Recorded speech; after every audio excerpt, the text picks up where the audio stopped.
Hello, and welcome back to this series on the intersection of the Bible and trauma-informed studies. My name is Travis Meyer.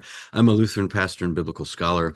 Let's jump right back into it. In the previous section, we took a look at one of the first steps from Staci Haines' book, The Politics of Trauma, the first step of the Somatic Art of Transformation. There's a PDF of this on my website, thebartimaeuseffect.org, if you'd like to take a look at that.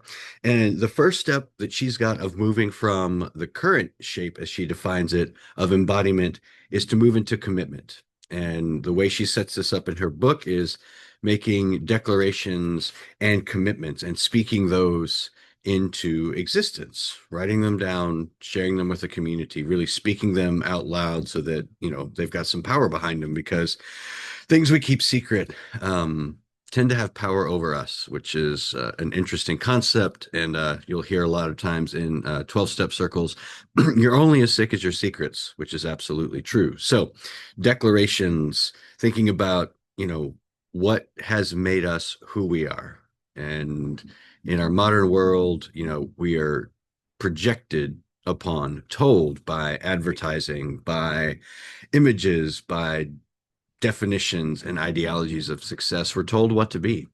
And so wrestling with who we actually are, wrestling with what we declare we want to be in this world can be a challenge. And part of healing in a trauma-informed sense is wrestling with identity. And trauma strips away identity. It can shape a person to where they don't remember who they are. And we talked about that a bit in the Bible story about the Gerasene demoniac in Mark 5.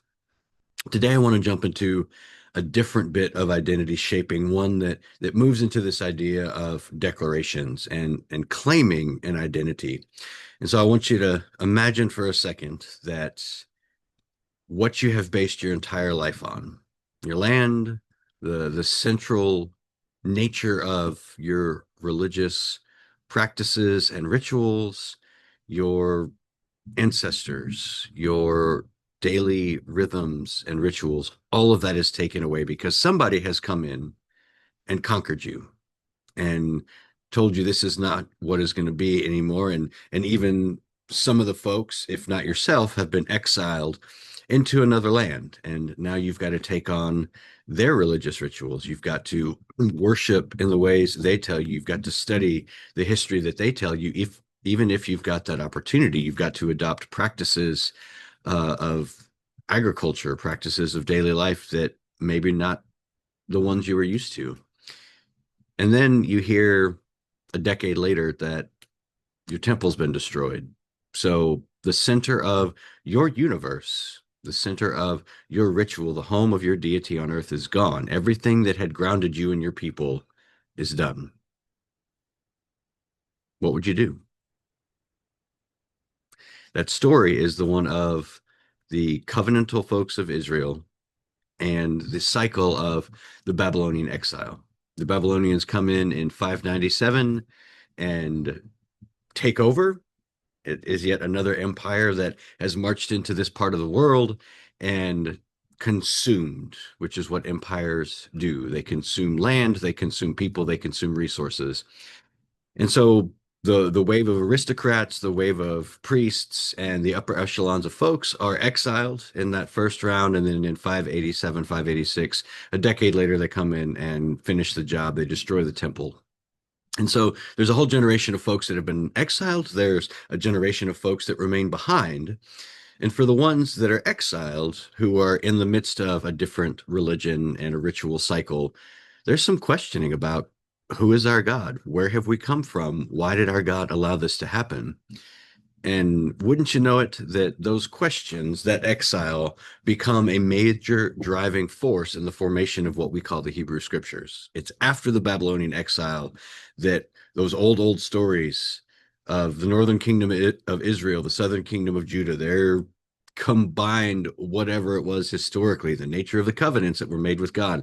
All of those things start to get redacted and written down from a people that have survived over and over again, being conquered, which makes the Hebrew scriptures unique in a sense, because a lot of the stories from empire of past, the Babylonians, the Egyptians, the Assyrians, when they get conquered, their deity dies and the story ends. But not so for these folks. And so in the midst of being exiled in Babylon, there's a new creation story. There's a new set of gods and goddesses. And historically at the time, that's the Enuma Elish. And the creation story in the Enuma Elish is very, very violent. Not going to go into it in a great detail, but basically the heavens and the earth are created from the carcass of a slayed goddess, and the humanity is formed out of the blood of the slain deity and created to serve the gods. It is not a positive, it is not a very optimistic, hopeful creation story. Yet it is one that they are told, and there's an annual festival that celebrates the victory of Marduk over Tiamat.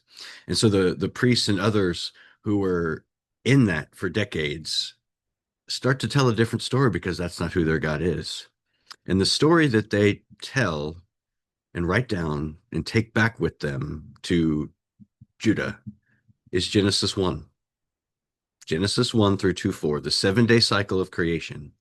And it is a story that tells of a benevolent deity.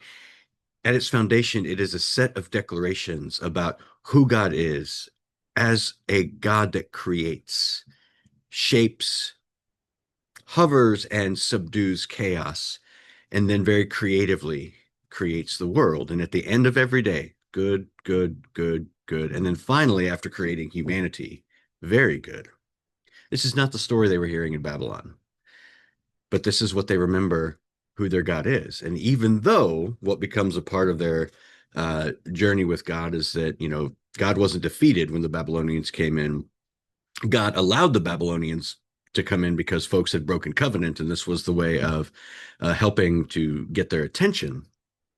And so the story doesn't die, the God doesn't die. It's just that God used somebody else as a part of the larger plan, the larger arc of justice.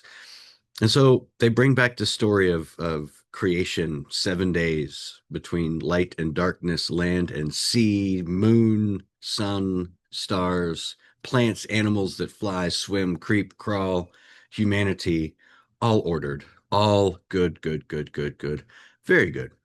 This is a younger creation story than the one that comes after it, Genesis 2, 4, and through the rest of the chapter, which is a more anthropomorphic, human-like deity who scoops down and creates humanity out of the humus, the humus of the earth, the creative element.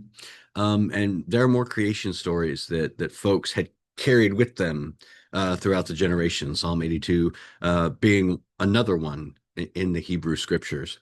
So this is a way of declaring against what you've been taught, indoctrinated with, of declaring who you are. Genesis 1 is a declaration of who God is, thus who the people are, and their relationship with God, creation, and one another. And it moves them into what I would say an optimistic, positive space as they come back out of exile, as the generations try to reconfigure themselves and try to figure out how do we get back on our feet. We're going to rebuild the temple, or we're going to start, our ritual practices again. What is this going to look like? It's grounded in stories like Genesis 1, which are declarations which create a new path forward out of a traumatic event. Haven't said that word in a while, but absolutely the Babylonian exile is one of trauma. And I believe Genesis 1 is a response to that trauma. It is an informed story that is regenerative and optimistic for the people. So we turn back to Staci Haines and looking at what she's working through in these declarations. Look at the ads, images, definitions of success, safety, desirability. Those are very powerful. What do they tell us to see and to care about? What do they ask us to be? Next one, if you had turned out to be just the person and have just the life your family, your community wanted. Third one, if you had turned out to be just the person, have just the life the society wanted you, who would you be? Fourth, what would you learn to care about because of the dynamics in your family or those that raised you? And so these four idea tracks, we can run them out of a story like Genesis 1 pair them with what we understand going on historically in the world, and see a group of folks that are coming out of a traumatic experience and yet laying down a hopeful, optimistic future, and not allowing themselves to get stuck in that trauma loop. It's not easy work. It is very difficult to be this imaginative, to be this discerning, to have the support of a community that's saying, yes, this is a story we're going to tell, either because we remember parts of it and we're trying to capture it, or because this is who we understand our God and ourselves to be over against what is projected at us and what we are told we are supposed to be. There's an element of freedom that Genesis 1 captures that gets beyond, the culture war fights about, is it a literal 7 days? Does it portray scientific stuff? Is it a document of history?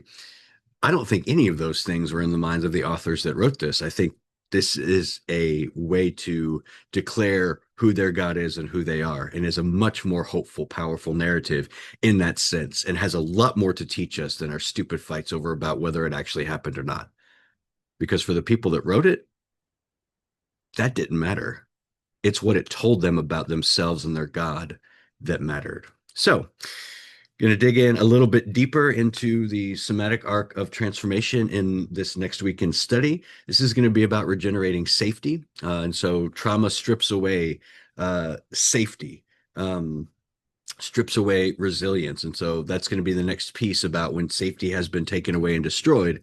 What does it look like to recapture? So we'll take a look at what Staci has to offer. We'll look at some Bible stories about what recapturing that safety looks like. And again, appreciate you being a part of this journey. I hope that it helps. If you've got questions, please reach out with them, and then like this and share it. Let's get the word out. In a very dysregulated world, this is the kind of stuff I believe that we need to bring about healing and wholeness. Thanks.